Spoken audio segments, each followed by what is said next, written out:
Have you ever been in a situationship? If you're not laughing right now, this video might not be for you. One of the things that I find very interesting about writing your own biography, you're almost forced to go back in time as you reread the times when you were, head over heels for someone that you now deem as toxic, and you're like, the fuck was I thinking? Brought back a lot of memories, a lot of emotions. And as I was, working on my laptop at this restaurant, I started talking to this waitress that I know, and she was telling me how she was in a 3 year long situationship. And so I was like, you know what? I'm going to make a video and I'm just going to share with you what I've learned about situationships from a spiritual point of view. If you find yourself in a situationship, the way to look at that whole situation from a spiritual point of view is like this. The reason why you're in a situationship, because there's high highs and low lows, high highs, low lows, high low, like it's all over the place kind of thing, right? And what I've come to realize after it took me 5 years to get over a 3 month long situationship is that it's almost like a point in your spiritual evolution journey. It's a deciding point. Imagine a triangle and a teeter-totter, and you're standing in the middle. And if you lean one way, it's going to go that way. If you lean the other way, it's going to go the other way. And a situationship, it's like the final boss of a video game. Like, you need to make a decision, and it has to do with setting boundaries. Are you really willing to tolerate these negative things despite the positives?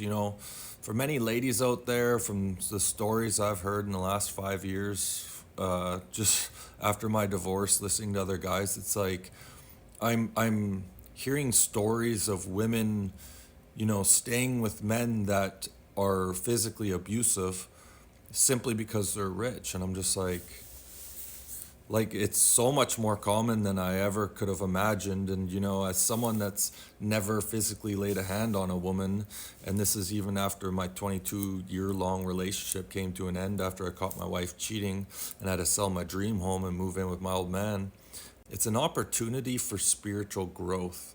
Are you that afraid? A lot of women that stay in abusive relationships, it's due to a fear of lack of money.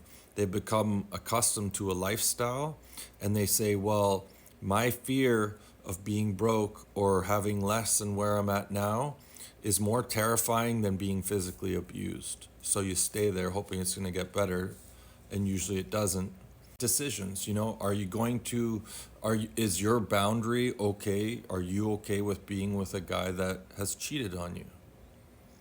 Okay, so now it's a situationship because, yeah, he cheated, but he was drunk, and you make all these excuses.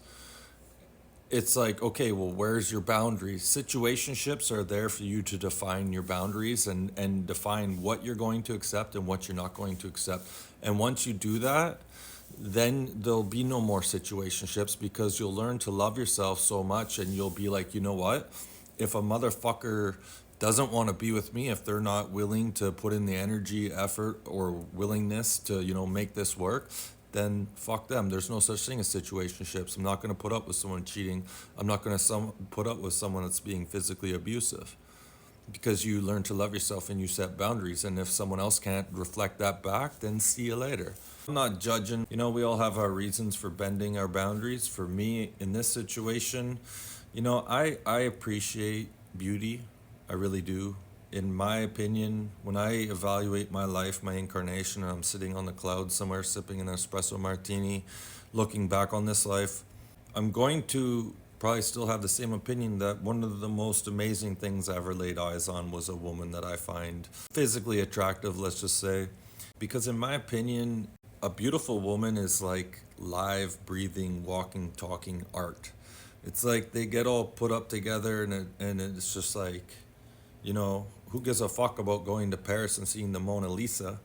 There's like a beautiful masterpiece in the flesh that you get to. No! So what's better than that? And even though there's a part of me that hates to admit this, but at the time, this was an individual that I considered to be one of the most beautiful women I ever laid eyes on. I just found her unbelievably attractive from head to toe.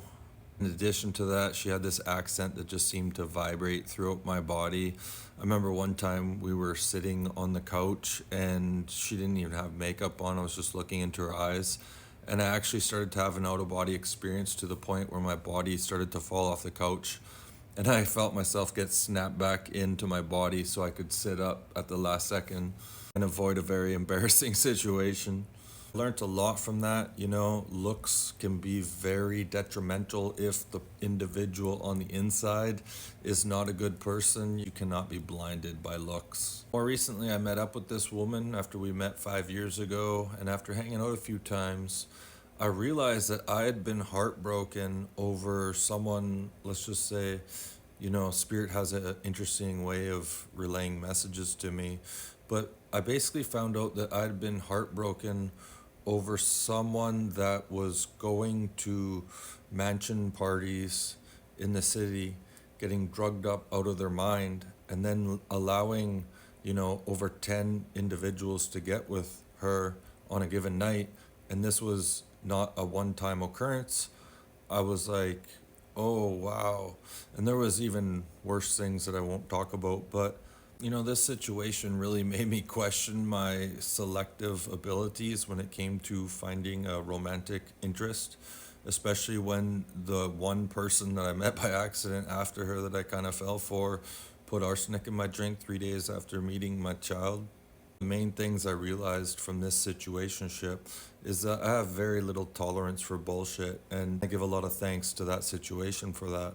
I've honestly reached a point where I'm like, you know what? I've learned to be happy on my own, and I am comfortable dying single if that's what it takes. If someone can't come into my life and make it more enjoyable and, at least maintain the level of peace that I've established, then why would I want you in my life? And from the options that I've seen on planet Earth right now, I'm really getting comfortable with being single for the rest of my life. Bottom line, when it comes to situationships, it's all about defining your boundaries. And as long as you're in a situationship, it's because your boundaries are blurred. I wanted to give a big shout out to all my supporters. I'm close to 64,000 followers on TikTok. And if it was not for you guys liking, commenting, sharing, reposting my videos, following, helping it hit the algorithm, then these videos wouldn't be getting out there and my channel would not be where it is. So I wanted to say thank you from the bottom of my heart. It takes a lot of energy to put out video after video, for years straight on end. So I do appreciate the support. Thank you.